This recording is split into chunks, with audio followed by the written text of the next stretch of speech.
होय, हा दिवस म्हणजे आपल्या देशाला गुलामगिरीतून मुक्ती मिळण्याचा दिवस. 1947 साली आपल्याला ब्रिटिशांच्या जुलमी राजवटीतून स्वातंत्र्य मिळालं.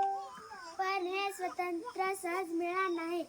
आपल्या स्वातंत्र्य सैनिकांनी आपलं आयुष्य, संपत्ती आणि कुटुंब सगळ्या देशासाठी अर्पण केलं. मित्रांनो, कल्पना करा, त्या काळी आपल्याकडे शाळा, रस्ते, वीज, पाणी सगळं ब्रिटिशांच्या ताब्यात होतं. भारतीय लोकांना आपल्या देशातही गुलामासारखं वागवलं जात होतं. तेव्हा महात्मा गांधीजींनी सत्याग्रह, असहकार आंदोलन आणि अहिंसेच्या मार्गाने लढा दिला. आणि भगतसिंग, सुखदेव, राजगुरू यांनी हसत हसत फासावर चढून प्रेरणा दिली. नेताजी सुभाषचंद्र बोस यांनी तुम मुझे खून दो, मैं तुम्हें आजादी दूंगा असं आवाहन केलं. राणी लक्ष्मीबाई, तात्या टोपे यांनी तलवार हातात घेऊन स्वातंत्र्याची लढाई लढली.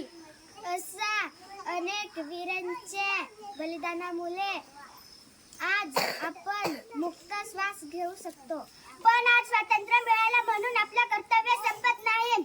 खरी देशभक्ती म्हणजे देशासाठी काहीतरी चांगलं करणं. होय, आपण चांगलं विद्यार्थी, प्रामाणिक नागरिक आणि एकमेकांच्या मदतीने देशभक्ती करेल.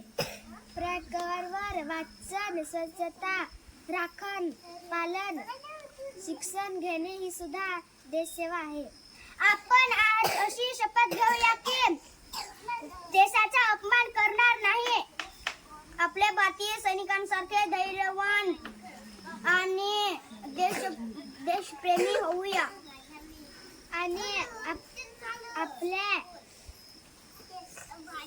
संस्कृतीने भारताला पहिल्या क्रमांकावर नेऊया. मित्रांनो, आपण एकत्र राहिला तर कोणीही आपल्याला हरवू शकणार नाही. चला तर आपल्या शूर वीरांना सलाम करूया आणि जोरात घोषणा देऊया. भारत माता की जय. जय हिंद. वंदे मातरम. धन्यवाद.